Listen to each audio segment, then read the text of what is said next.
Halo, selamat datang kembali. Hari ini kita langsung aja yuk menyelami materi yang sangat praktis. Ini dari bab 7 buku Joel Schwartzberg, Get to the Point. Judulnya Strengthen Your Point. Atau ya, memperkuat poin Anda. Jadi idenya gini, setelah Anda mungkin udah punya poin yang jelas, gimana caranya bikin poin itu benar-benar nendang? Bikin orang yakin gitu. Nah, itu misi kita hari ini. Menggali teknik-teknik spesifik dari buku ini, buat nambah bobot argumen Anda. Betul sekali. Anggap aja bab ini tuh kayak tahap finishingnya lah ya, pemolesan akhir. Kalau bab-bab sebelumnya fokusnya menemukan poin, merumuskannya, menjualnya. Nah, bab ini memastikan cara nyampeinnya itu sekuat isinya. Dan yang penting nih, ini bukan teori retorika yang gimana ya, yang rumit gitu. Tapi isinya tips konkret. Bisa langsung Anda coba. Mau di rapat, presentasi, atau bahkan obrolan penting sehari-hari. Tujuannya jelas, memaksimalkan dampak kata-kata Anda. Oke, siap. Mari kita mulai dengan yang pertama ya. Ini menurut saya cukup dasar, tapi sering banget kelewat. Soal intonasi di akhir kalimat. Buku ini nyebutnya power periods. Anda pasti pernah dong dengar orang bicara, tapi tiap kalimat pernyataan, kok nadanya naik di akhir? Kayak nanya terus. Iya. Itu yang disebut uptalk. Nah, itu dia. Up talk. Dan uptalk ini, wah, bisa bahaya ya. Secara halus atau bahkan terang-terangan itu bisa ngerusak kredibilitas. Kenapa? Karena secara nggak sadar itu ngirim sinyal ragu. Kayak kita sendiri nanya, ini benar kan? Sebaliknya, buku ini nyaranin, buat akhiri kalimat pernyataan penting itu dengan intonasi yang tegas menurun. Kayak kita ngasih tanda titik kalau nulis. Pesannya jadi beda. Saya yakin soal ini fakta, ini posisi saya. Jelas gitu. Kebayang sih. Ada secara gampang buat ngerasain bedanya nggak? Ada tes sederhana di buku ini, efektif banget. Coba deh Anda hitung 1-5 tapi pakai intonasi nanya. Gini, 1, 2, 3, 4, 5. Rasain nggak? Ada kesan nggak yakin? Iya, ya. Kayak ragu-ragu gitu ya. Nah, sekarang coba lagi. Intonasinya tegas menurun, seolah nyatain fakta. 1, 2, 3, 4, 5. Gimana? Kebanyakan orang langsung ngerasa hitungan kedua ini jauh lebih mantap. Lebih berwibawa, percaya diri. Jelas banget bedanya. Yang kedua itu kayak punya bobot gitu ya. Tapi, apa berarti kita nggak boleh sama sekali pakai nada naik? Oh tentu nggak gitu juga. Nada naik kan ada gunanya. Ya buat nanya, atau mungkin nunjukin kaget, heran, bisa aja. Masalahnya itu kalau si uptalk ini jadi kebiasaan. Justru di kalimat-kalimat pernyataan kunci kita. Itu yang jadi soal. Jadi, langkah praktisnya nih. Pertama, coba deh latih telinga. Kenali uptalk di orang lain, terus yang lebih penting di diri sendiri. Kalau perlu, rekam aja suara Anda pas lagi ngomong. Kedua, latih secara sadar. Gunakan intonasi menurun ini, terutama pas nyampein kesimpulan atau rekomendasi poin utama Anda lah. Buku ini nyebut contoh tokoh kayak Reagan, Clinton, Obama. Mereka tuh jago pakai teknik ini buat nunjukin keyakinan. Intinya, selaraskan cara bicara dengan keyakinan pada isi omongan kita. Menarik, menarik. Jadi, intonasi akhir kalimat itu bukan hiasan doang ya, tapi penanda keyakinan. Oke. Nah, selain suara, buku ini juga bahas aspek fisik nih. Ada bagian judulnya There's Something Between Us, tentang menyingkirkan penghalang. Kedengarannya simple, tapi maksudnya apa ya? Ini intinya soal gimana caranya bikin koneksi yang lebih langsung sama audiens. Coba bayangin bedanya. Anda bicara dari belakang podium gede, sama bicara sambil duduk santai di tepi panggung, lebih dekat sama pendengar. Mana yang rasanya lebih akrab, lebih narik perhatian? Ya jelas yang kedua lah, lebih dekat, lebih personal rasanya. Nah, itu dia. Buku ini nunjukin berbagai penghalang yang sering kita nggak sadari. Ya, podium itu tadi, meja rapat yang lebar, bahkan pulpen, catatan, atau HP yang kita pegang erat-erat pas ngomong. Wah, jadi megang pulpen pas gugup itu sebenarnya kurang bagus ya. Padahal rasanya kayak bantunya lurin gugup gitu. Efeknya ke audiens bisa beda. Megang sesuatu itu bisa jadi distraksi visual. Dan secara nggak sadar, itu kayak ngasih sinyal, saya butuh pegangan nih, soalnya kurang pede. Energi gugup yang kesalur ke benda itu mungkin lebih baik disalurin ke gestur yang dukung pesan kita. Coba ada perhatiin pembicara TED yang efektif. Mereka jarang banget sembunyi di balik podium. Tangannya cenderung bebas buat berekspresi. Bill Clinton tuh wah jago banget soal ini. Terutama di sesi town hall. Dia sering keluar dari balik podium deketin penanya, biar koneksinya lebih personal. Oke. Jadi usahakan bersih dari penghalang fisik ya. Tapi gimana kalau situasinya nggak memungkinkan? Misal rapat di meja panjang atau presentasi formal yang harus pakai podium. Tentu. Ada batasan praktisnya. Kalau podium nggak bisa dihindari, ya usahakan jangan ngumpet di baliknya terus-terusan. Mungkin sesekali condongin badan ke depan atau pakai gestur tangan di atas podium. Kalau di meja rapat, coba tatap langsung lawan bicara, jangan nunduk terus ke catatan. Selain benda fisik, buku ini juga ngingetin loh, kegelapan itu juga bisa jadi penghalang. Makanya penting ngomong di tempat terang. Ini juga ngejelasin kenapa kalau komunikasi lewat telepon, yang audio aja, sering rasanya kurang hadir, kurang greget gitu. Bener juga. Apalagi video call ya. Kita seringnya lihat layar, bukan lihat kamera. Jadi kontak matanya suka nggak dapet. Nah, persis. Itu tantangannya. Susah memang, tapi sadar akan hal itu aja udah langkah pertama. Penulis buku ini bahkan cerita tips pribadinya. Dia kosongin saku, taruh semua benda, singkirin penghalang sebisa mungkin. Kadang sampai lepas kacamata baca biar koneksinya lebih direct. Intinya sama semua. Kurangin jarak psikologis dan fisik buat perkuat penyampaian poin Anda. Baik. Jadi setelah intonasi dan kedekatan fisik, sekarang kita bahas soal kekuatan suara itu sendiri. Volume. Buku ini ada bagian turn up the volume. Kenapa sih volume dianggap sepenting itu? Bukan yang penting isinya aja. Isi pesan itu jelas krusial, nomor 1. Tapi, kalau nggak kedengeran atau kedengerannya lemah banget, ya dampaknya bakal jauh berkurang kan?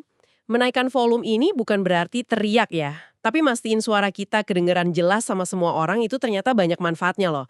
Ini bantu ngatasin suara yang bergumam atau bicara terlalu cepat, karena butuh energi lebih kan buat volume, bahkan uptalk yang tadi kita bahas. Itu suara yang terlalu pelan itu sering diasosiasiin sama kerangguan atau kurangnya otoritas. Jadi volume itu ada hubungannya sama persepsi kompetensi juga ya?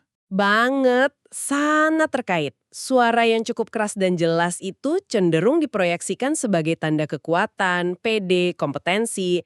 Bayangin aja deh, ada karyawan junior, idenya brilian, tapi nyampeinnya pelo, suaranya pelan, ragu-ragu. Bandingin kalau dia nyampeinnya dengan volume pas, mantap. Beda kan kesannya?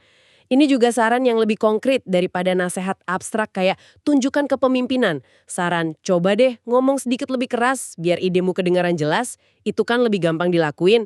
Dan yang penting nih, buku ini nekenin, tanggung jawab mastiin semua orang bisa dengar, itu ada di pembicara, bukan di audiens. Jangan sampai audiensnya yang harus usaha keras buat nyimak. Ini berlaku juga pas kita pakai mic atau conference call gitu. Kan suaranya udah dibantu alat. Tetap berlaku. Mikrofon memang bantu, tapi energi sama proyeksi vokal kita itu tetap penting.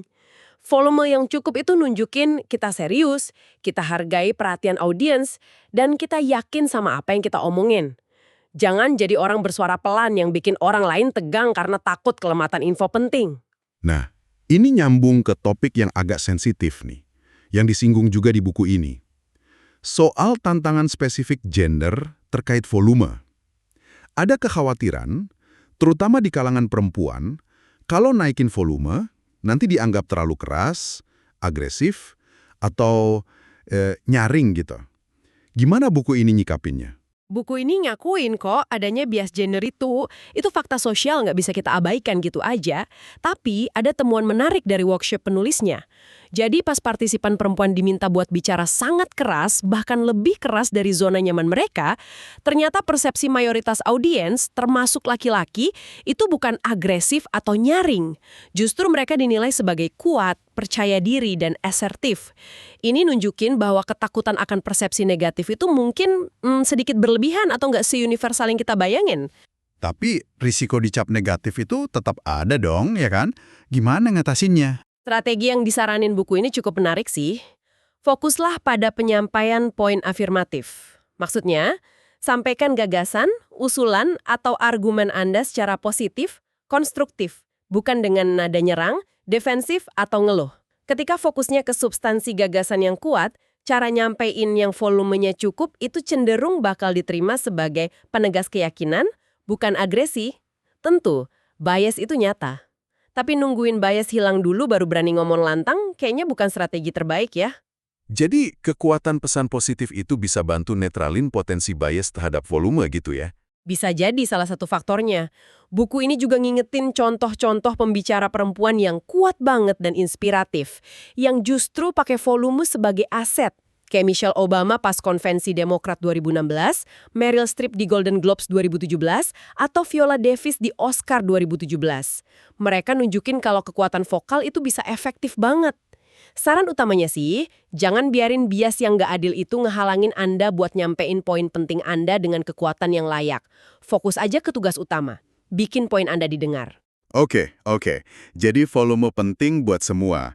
Dengan catatan kita sadar ada potensi bias gender, tapi jangan jadiin itu penghalang. Sip. Sekarang, masih soal kualitas suara nih. Ada fenomena yang disebut vocal fry. Itu loh, suara yang agak serak atau kresek-kresek di akhir kalimat. Pernah perhatiin nggak? Buku ini nyebut contoh kayak Kardashian Sisters atau bahkan Bill Clinton kadang-kadang. Gitu. Apa sih vocal fry ini sebenarnya dan kenapa kita perlu peduli? Vocal fry ini pada dasarnya itu suara yang dihasilin pas pita suara kita getarnya nggak teratur. Biasanya karena aliran udaranya dikit banget. Seringnya kejadian di akhir kalimat, pas energi vokal kita kayaknya udah mau habis gitu. Buku ini ngibaratinnya kayak semacam power failure, gagal daya gitu di suara kita. Penyebab utamanya seringkali gabungan antara volume yang terlalu rendah sama kurangnya energi atau dukungan napas pas ngomong. Jadi, ini bukan sekedar gaya bicara ya, tapi bisa jadi indikasi kurang energi. Bisa jadi, meskipun ada juga sih yang nganggapnya tren atau gaya bicara tertentu. Tapi kalau dari sudut pandang efektivitas komunikasi, vocal fry ini bisa ngebuat kesan kita jadi lemah. Suara yang menggoreng di akhir kalimat itu bisa kedengeran lesu, nggak semangat, atau bahkan kayak kurang peduli gitu. Obatnya, ya seperti yang Anda duga, energi. Salurin lebih banyak energi lewat volume yang cukup, artikulasi yang jelas, sama dukungan napas yang memadai. Ada kutipan menarik tuh di buku soal energi ini kan? Iya, penulisnya bilang gini, kalau Anda nggak merasa capek setelah pidato, berarti Anda belum ngerahin cukup tenaga. Ini mungkin agak lebay ya, tapi intinya jelas. Nyampein poin penting itu butuh usaha dan energi vokal. Jangan biarin poin kuat Anda mati lemas di akhir kalimat gara-gara kehabisan bensin. Sumber energi tentu bisa dari tekad ya, tapi secara fisik juga dari istirahat sama nutrisi yang cukup. Pidato yang energinya rendah kan bikin audiens ngantuk juga. Nah, vocal fry bisa jadi salah satu tandanya. Baik, jadi perhatiin energi vokal sampai akhir kalimat ya. Oke, nah teknik terakhir nih yang dibahas di bab ini. Sesuatu yang mungkin rasanya agak aneh buat sebagian orang. Pausing for perfection, pakai jeda. Banyak kan yang takut jeda, khawatir kelihatan nggak siap atau canggung gitu. Tapi buku ini justru ngejatnya sebagai alat ampuh. Audiens itu jarang banget mempermasalahkan jeda singkat. Malah, jeda itu punya banyak fungsi penting. Pertama, dan ini krusial banget, jeda ngasih waktu buat audiens buat memproses apa yang Anda bilang. Ingat, butuh waktu lebih lama buat nyerna info daripada buat ngucapinnya. Jeda itu ibarat ngasih waktu biar air meresap ke tanah. Pesan Anda meresap ke pikiran audiens. Jadi jeda itu bukan waktu yang hilang ya, tapi waktu buat pemahaman. Tepat. Kedua, jeda bisa nyiptain suspense atau penekanan dramatis. Berhenti sebentar pas sebelum nyampein poin kunci atau kesimpulan, itu bikin audiens lebih fokus, nungguin apa nih selanjutnya. Pembicara hebat sering pakai ini. Ketiga, jeda nunjukin kalau Anda itu lagi mikir saat itu juga. Bikin presentasi rasanya lebih otentik, spontan. Bukan kayak baca naskah hafalan. Dan bisa jadi pengganti sama yang ganggu itu ya? Nah, itu dia. Manfaat keempat yang praktis banget. Daripada ngisi diam pakai kata-kata pengisi, filler words, yang bisa murangin kredibilitas, biasain aja diem sebentar. Ganti dengan jeda itu butuh latihan sih, tapi hasilnya bikin Anda kedengeran jauh lebih tenang dan terkontrol. Kelima, jeda itu ngasih waktu buat Anda sendiri buat mikir, buat ngerangkai kalimat berikutnya biar lebih pas. Pikiran kan harusnya duluran sebelum ucapan, nah jeda memungkinkan proses itu. Terus gimana cara melatihnya biar nggak kerasa aneh atau canggung gitu? Buku ini nyaranin latihan simple. Coba deskripsiin sesuatu yang Anda suka. Misalnya kerjaan Anda deh. Pertama, coba lakuin tanpa boleh berhenti sama sekali. Nanti kerasa tekanannya buat ngomong terus. Terus, ulangin lagi.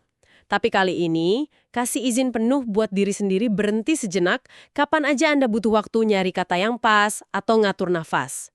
Nanti Anda bakal ngerasain gimana jeda itu bantu banget ngasilin kalimat yang lebih terstruktur, lebih bermakna. Awalnya mungkin jedanya agak lama, tapi nanti kalau udah biasa, makin efisien kok. Jadi jangan takut jeda, tapi rangkul jeda. Jadiin teman. Wah, ini benar-benar ngubah cara pandang soal jeda ya. Oke, jadi kalau kita rangkum nih, bab 7 ini ngasih kita senjata ampuh buat memperkuat cara kita nyampein poin. Mulai dari intonasi menurun, power periods, buat nunjukin yakin, terus nyingkirin penghalang fisik buat koneksi, mastiin volume suara kita cukup biar didengar, dan nunjukin otoritas. Hindari vokal fry dengan jaga energi vokal, sampai pakai jeda secara strategis buat pemahaman dan penekanan. Lengkap ya? Persis, semua teknik ini, dari suara, fisik, sampai ritme bicara, intinya tuh nyelarasin cara Anda nyampein pesan dengan kekuatan dari pesan itu sendiri. Biarnya ada kebocoran kredibilitas atau dampak yang hilang cuma gara-gara cara nyampeinnya kurang optimal. Ini soal mastiin poin Anda nggak cuma dipahami, tapi juga dirasain kekuatannya sama audiens. Ini semua alat praktis banget yang bisa kita latih ya. Biar argumen kita nggak cuma bagus di atas kertas, tapi juga benar-benar bergema pas disampaikan. Betul. Dan mungkin sebagai penutup nih, ada baiknya Anda coba renungkan sebentar dari semua teknik yang kita diskusikan tadi. Intonasi, penghalang, volume, energi vokal, jeda. Mana ya satu yang kira-kira paling menantang atau paling perlu Anda perbaiki dalam gaya komunikasi Anda sekarang? Nah, setelah ketemu, coba pikirin satu langkah kecil aja. Apa yang bisa Anda lakuin minggu ini buat mulai ngelatih aspek tersebut? Wah, refleksi yang bagus tuh buat dibawa pulang. Terima kasih banyak udah menyimak pembahasan kita kali ini ya. Semoga teknik-teknik dari Joel Schwartzberg ini bisa bantu Anda nyampein poin dengan lebih kuat dan efektif.